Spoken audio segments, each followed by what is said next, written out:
Welcome everyone to this early morning Saturday plenary session on CMML, where we are going to explore the new developments in our understanding of molecular biology in these and other related disorders and their potential implication for the therapy of our patients. I would like to introduce Johanna. Okay, so my name is Johanna Ungerstedt, and I will co-chair this session together with Professor Sanz. Oh, and our first speaker? Yes. First of all, I think we would like to welcome you all. We are very pleased to see so many attendants despite this early morning session post the great party yesterday, for which we thank Dr. Grombeck and colleagues. Really, really nice. And with no further ado, we would like to introduce our first speaker, Dr. Alan Shih from Memorial Sloan-Kettering Cancer Center, who will talk about his TET knockout mouse models with a NRAS oncogenic mutation. And we look very much forward to your talk. Welcome.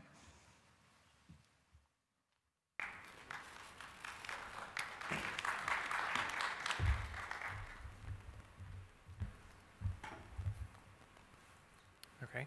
I'd like to thank the organizers for inviting us to present our work on this preclinical model. And I'd like to thank all of you to be able to make it this morning, especially those who may be a bit hungover. I'll try to make this as painless as possible. Let's see.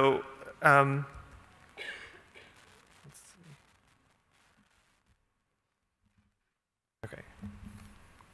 So chronic myelomonocytic leukemia is a clonal hematic disorder. As we know, we see an expansion of peripheral blood monocytes, which frequently overlap with MDS and MPN seen in this disease, and there's signs of dysplasia in the marrow. And as a characteristic, blasts are usually less than 20%, and there's known clonal and molecular genetic abnormalities. So the abnormalities we see are often seen both cytogenetically and through mutations. The most common mutations are known to be in TET2, which in some studies are up to 60%, the splicing factors, ASXL1, and also the RAS pathway. RAS pathway mutations can be seen in multiple genes, including NRAS, KRAS, and regulators such as CBL and PTPN11. However, with these genes, there has not been really a definitive connection to prognosis. TET2 is the most common mutation seen in CMML, compared to other myeloid disorders is really higher. So in MDS MPN, some studies have seen it 10 to 20%, same as in AML, but in CML, LOL, we see a real enrichment, 50 to 60%. The connection to prognosis and survival has also not been clear. There's some studies that have said outcomes have been better, but I'm not sure there's an agreement.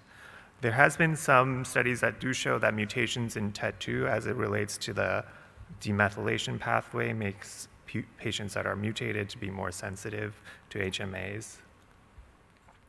So to try to study this disease, we've developed mouse models. So the first mouse model we made was the TET2 knockout model. So as many other presenters have described, TET2 is a gene that's involved in regulating methylation, and it was the first gene known to be really involved in active demethylation. And if you look at the mutation profile of where the missense mutations or nonsense mutations are occurring, it occurs throughout the gene. There is some clustering and domains known to be involved in its catalytic activity, but it's mostly thought to be a loss of function mutation. So the model we made was deletion of the first coding exon. Meanwhile, for NRAS, as we all know, there's specific mutations that activate its activity, and the model we've been using is from Kevin Shannon and Tyler Jacks, where we activate the mutant allele. As we've seen from other myeloid diseases, NRAS is the most common mutation. So the effect of these single mutations on the hematopoietic compartment was studied in our mouse models and in others. And what's known for both these mutations is that they confirm a stem cell advantage, where we see an increase in the hematopoietic stem cells. And then in functional assays, TET2 and NRAS both give these cells an advantage where they'll outcompete the normal cells. So part of what both these mutations do is increase this stem cell advantage. The other thing these mutations do is create a myeloid bias and confer more monocytic differentiation, as seen in this figure, where mutation and activation of the NRAS gene causes an increase in these MAC1 positive, GR negative monocytes. However, as single gene mutations, NRAS and TET2 mice develop disease very sporadically. And for NRAS, there's also a spectrum of disorders that can develop. And in TET2 mice, the phenotype can be mild and may take greater than 20 weeks or more to see any evidence of disease, and is very sporadic. So what we did then was to combine these mutations to understand how these two mutations together with loss of function of TET2 and activated NRAS can cooperate to generate CMML disease. And then based on these mutations, how we can understand disease pathogenesis and how we could see targeted therapy. So indeed, when we combine both these mutations, we see that compared to single disease mice, these mutations together generate a much more rapid disease and disease that's more lethal. And what we see then that they do indeed cooperate to affect differentiation. So in terms of monocytes, you see an increase in monocytes compared to single mutant and wild type mice. Oops. So these monocytes are increased, and then they also cooperate to increase the stem cells, the LSKs, and also these progenitor cells that are the GMPs that together form the precursors to the monocytes. So when we look at the pathology of these mice, we see that these combination of mutations cause infiltrative disease. So in the liver, spleen, and lung, you can see that these aggregates of cells form and disrupt organ function. And we also see them develop rather quickly in these MRIs that we did before lethal disease developed. And if you look at these lesions, they're highly proliferative. They're marked by Ki67. And then we see that as a hallmark of aggressive disease, that these mice develop disease that's serially transplantable. So if we take the bone marrow from double mutant mice, they're able to transplant the disease, whereas single mutant NRAS mice are not really able to propagate the disease in a prolonged fashion. And then we also see that the disease continues to evolve, so that compared to a primary recipient, these secondary recipients develop disease faster, the lethality becomes more progressive, and also there's more significant monocytic expansion. And this is through activation of, in part through activation of the MAP kinase pathway, as you would expect. Phospho-ERK levels are increased, as well as phospho-AKT. And then when we do the activated RAS pull-down assay, we see much more activated RAS, even though total RAS may be a little lower. And then in the infiltrated organs, we can see that the activated MAP kinase pathway co-localizes with MAC1 monocytic type cells. As other people have also noted, that the combination of these mutations creates greater sensitivity to cytokines, specifically to GM-CSF. So the stimulation to GM-CSF activates phospho-ERK and phospho-AKT greater than they do in single mutant mice alone. And then this seems to be more specific sensitivity to GM-CSF, as we saw more colony formation at lower doses with GM-CSF in combination mutant mice than single. And then this type of advantage was not seen with IL-3 or other cytokines.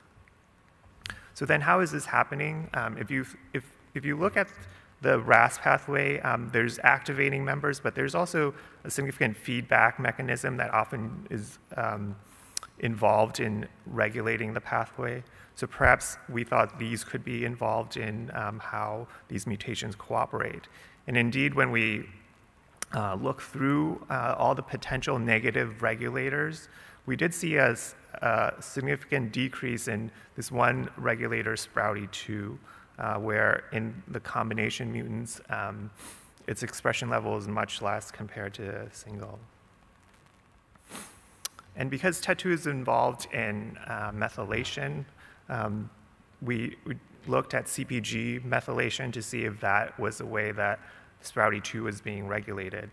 So first we confirmed by Western that the protein was lower, and then we looked at methylation, and through through bisulfite sequencing of individual clones and also through ERRBS, we saw that TET2 combination monocytes, MAC-positive cells, did have increased CpG methylation compared to single mutant mice, and this was confirmed by ERRBS, where we saw certain CpGs that were more highly methylated.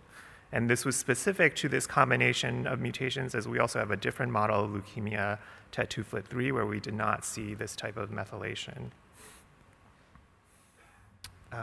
We then asked whether this decrease in Sprouty2 was important by restoring Sprouty2 to the TET2 NRAS model, and we showed that if you put Sprouty2 back to higher levels, that you indeed do decrease the signaling through the MAP kinase pathway with decreased ERK and AKT.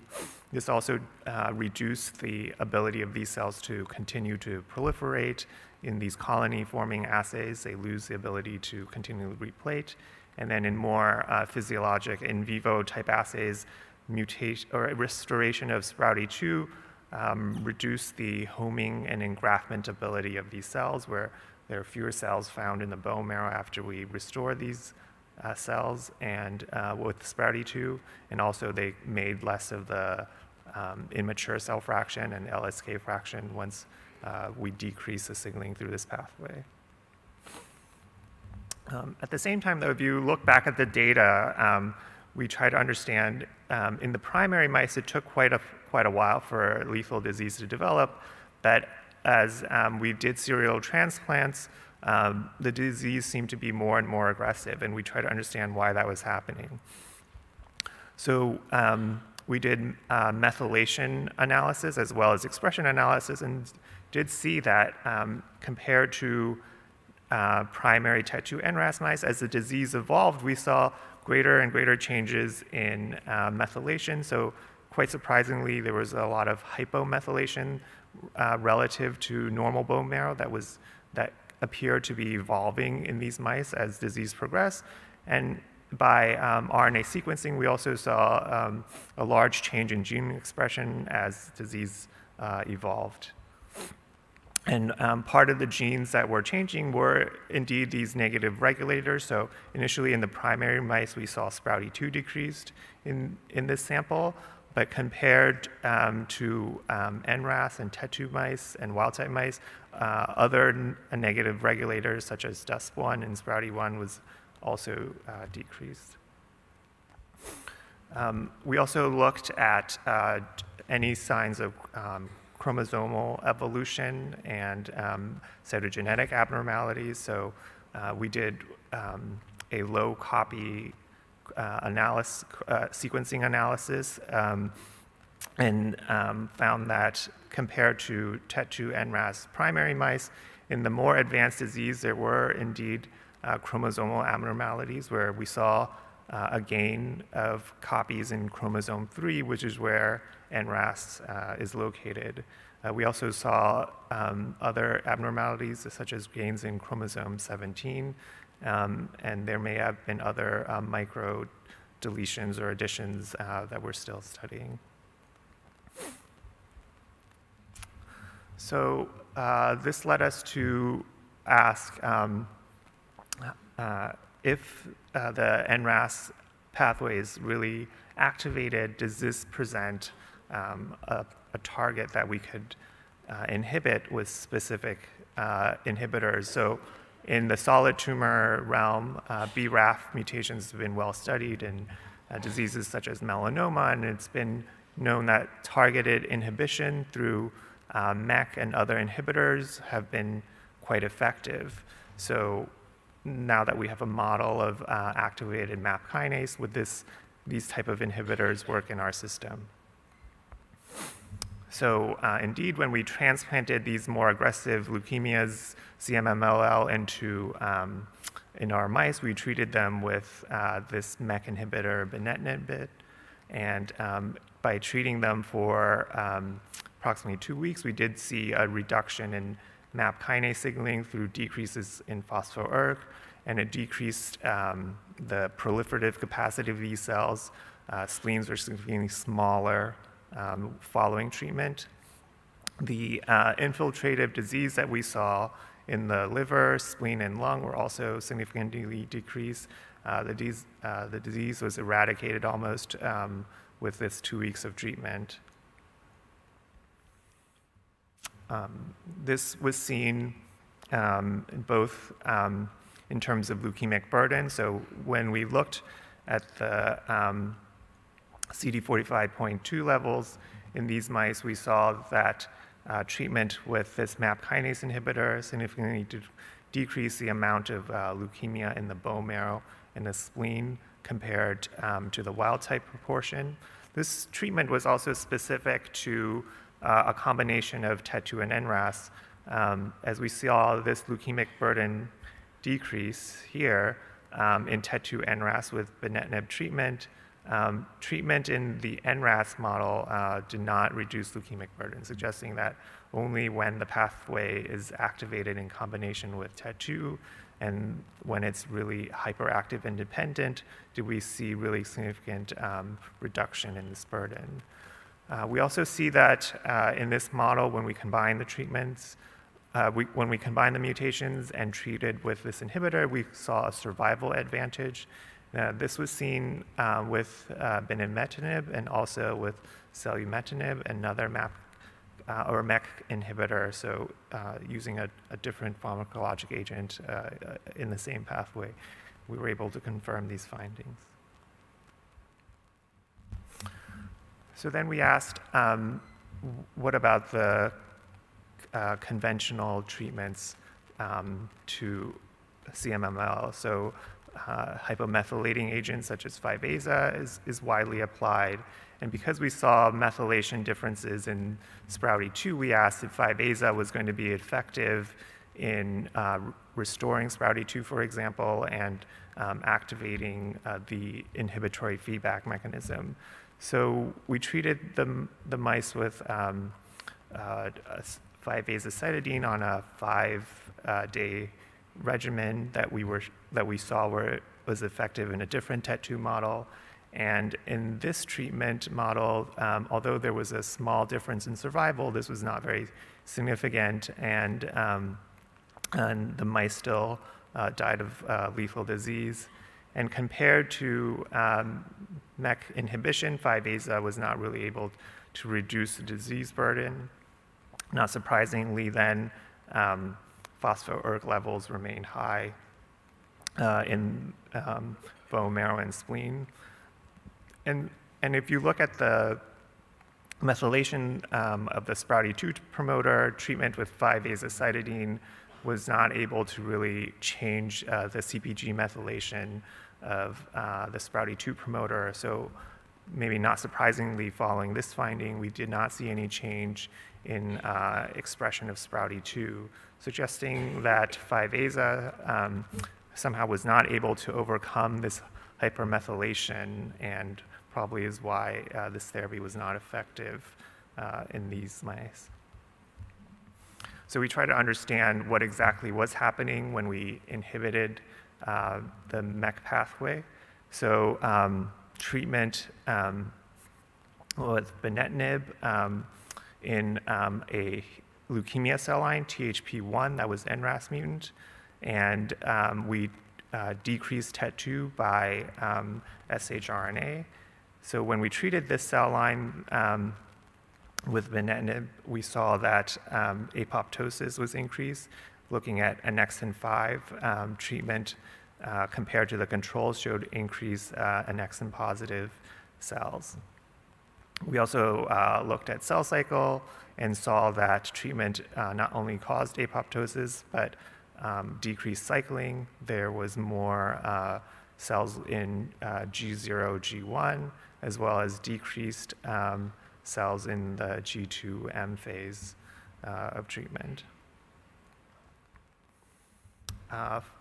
We also then looked at primary human samples. We looked in our leukemia database, and we've identified 4 patients who had, we identified patients who had TET2 and NRAS mutations, and compared those with NRAS single mutations, and also bone marrow collected from orthopedic procedures, which were considered healthy marrow. And in these 4 samples, we treated them with venetoclax at increasing doses and showed that those leukemia samples were more sensitive when they had 2 mutations compared to a single mutation in NRAS. These were more AML samples, however, and not CMML. So this is the model that we are proposing, where TET2 as a mutation creates, as usually an initial mutation creates an expansion preferential clone. And then as NRAS develops as a second mutation, it increases the RAS dependency, partly through hypermethylation of negative regulators. Here in our mouse model is Sprouty2, but it may be others in the human condition. And then this creates a hyperdependency in RAS. And then this may make the leukemia more sensitive to MEK inhibition. As a corollary to this hypothesis, we see that we believe that mutation in TET2 may cause some epigenetic heterogeneity. As we saw in the methylation patterns, there was some diversity in individual cells in the pattern methylation. So this diversity may allow selection of cells that may have selective inhibition and methylation of specific genes. So for example, if Sprouty2 became more hypomethylated, acquisition of an NRAS mutation in those cells may make them more sensitive to activation of that pathway, and then leading to clonal expansion. We're still working on clarifying the hypothesis by looking at individual cells, single cells. So reviewing the literature, we see that our model fits some findings by other investigators. So for example, this study by Kevin Shannon's group showed that KRAS allelic imbalance also has been a means of increasing MAP kinase pathway dependence. So in their study, they showed there was sensitivity initially when the wild type allele of KRAS was lost as leukemia evolved, and when only mutant KRAS was expressed, this sample was very sensitive to MAP kinase inhibition, and then with gaining the wild type allele, they became resistant. This other study from Scott Lowe's group showed that, for example, loss of 5q, which also includes the Sprouty4 locus, another negative regulator of the MAP kinase pathway, may be an important means of activating the pathway by genetically losing this negative regulator. So in summary, we believe that TET2 and NRAS mutations cooperate to induce CMML, and part of this mechanism is epigenetic. We think that TET2 mutations alter the regulation of the negative feedback regulators. And the way that this promotes monocytic differentiation is partly through sensitivity to the GM-CSF signaling pathway, and this may alter the differentiation of progenitors and stem cells. Even though that happens with TET2 and NRAS mutations alone, we think there is still evolution that is required to really achieve aggressive disease, and that may be through epigenetic evolution and through genetic changes such as amplification of the NRAS locus that is part of disease progression. And then we believe that by increasing dependency in the MAP kinase pathway through epigenetic or genetic mechanisms, this is what really leads to sensitivity to MAP kinase inhibition. So then I'd just like to review some studies, however, that's so far been a little disappointing in the clinical setting. So studies from MD Anderson and the University of Chicago has actually looked at using MEK inhibitors in the clinical settings, and those have not been as successful as we would like to have hoped. So in their phase 2 trial, the response rates in AML at least have been quite low, and this may be because even when you look at those with RAS pathway mutations, and this is, we think, because we need to really select patients that have gained this hyperdependency, and that may be the patient group that we need to treat. So in terms of acknowledgments, I would like to thank the people who have done the bulk of the work, especially Hiro Kunimoto, who did the majority of this project. He's now at Yokohama University in Japan. And this work was done in Ross Levine's lab in Morrow, Sloan-Kettering. We also received a lot of help with epigenetic evaluation of our samples, especially methylation with Semadian and Ari Melnick at Cornell. And we like to thank the funding sources for our study. Thank you.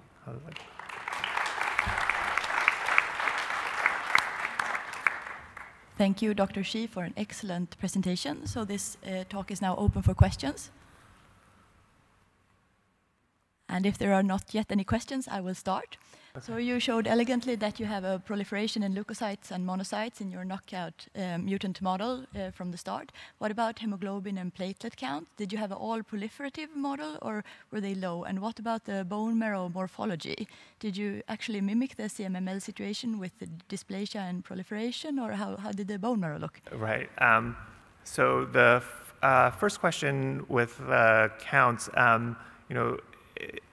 in the initial parts of the disease, the hemoglobin and platelets were relatively preserved, but I think there's a difference between, obviously, mice and humans. The spleen has a lot of reserve that we don't really see that is not seen in humans, but eventually, as the disease progressed, we did see some drop in those counts and cytopenias. And in terms of bone marrow morphology, we haven't gone through it very in detail. There was not an obvious dysplasia, but we would have to look more closely to see that, yeah. Okay, and a follow-up question to that then. Were you surprised that they actually survived for, it looked like that they had the proliferative phenotype already at 4 months, and then they survived for another, I guess, 40 weeks or so, which is longer than some patients with TET2 double knockout and RAS mutate. Well, I think as the disease progressed, as we serially transplanted them, they became more and more aggressive. So I think that evolution that I mentioned, gaining more of those changes and chromosome amplifications, that made the disease sort of more aggressive. But I think, again, because of the reserve the mouse has with the spleen and the hypercellular marrow, that's sort of normal for mice, that they have a lot more reserve than patients, and they can generate a lot of hematopoiesis that adults can't, and that's why they could live so much longer. And we have a question. Yeah. Okay. Can I address Saiki from Kyoto University? I'm very impressed with your talk. Thank you. And my question is, in your mouse model, you have an amplification of chromosome 3. Yeah, there was amplification of chromosome 3. I mean, yeah, we know at least there was an additional copy based on low-pass exon sequencing that there was a gain in chromosome. So do you think that's an amplification of mutated copy of NRAS? Yeah, that's a good point you bring up. Just based on what we've seen from other studies, usually the selection is of the mutant copy, but you're right, we need to really go back and check and do some careful like qPCR to make sure it is the mutant copy that's gained. But based on some other work, we think that's probably the mechanism. Thank you. Yeah. So I have a question regarding epigenetic evolution. So do you think RAS mutation only gives some advantage, can select the spouty to hypermethylated single, let's say, initiating cells? Right. So for another way, so have you ever chance to look at if you inhibit MEK pathway and then you see the methylation profile, you didn't see any change in that specific region? Sorry, I have a hard time hearing. Sorry. Do you think you can repeat the question? Do you think RAS mutation only gives you some clonal, let's say, epigenetic evolution advantage? Yeah, I think that's the model we have currently, that TET2 gives the cells some advantage by selecting for, by giving more diversity potentially through hypermethylation, and then being able to enhance the pathway. That's our model, but we haven't done any single cell studies to really show genetic or epigenetic diversity in a population. But besides those bisulfite sequencing assays where we see some differences from individual clones, that's the only data we have, but that's the model we're thinking about. So if you have a chance to look at epigenetic DNA maturation profile after you inhibit MEK pathway, did you see any change or you didn't see? So actually we did not look at methylation after MEK inhibition, Yeah, maybe it can be support your hypothesis if you shouldn't see any change. Yeah. If it is that MEK pathway can only give you the advantage for selections. Yeah, that's a good idea. Thank you. Yeah. Okay, thank you, Dr. Shih. We are moving to our next presentation.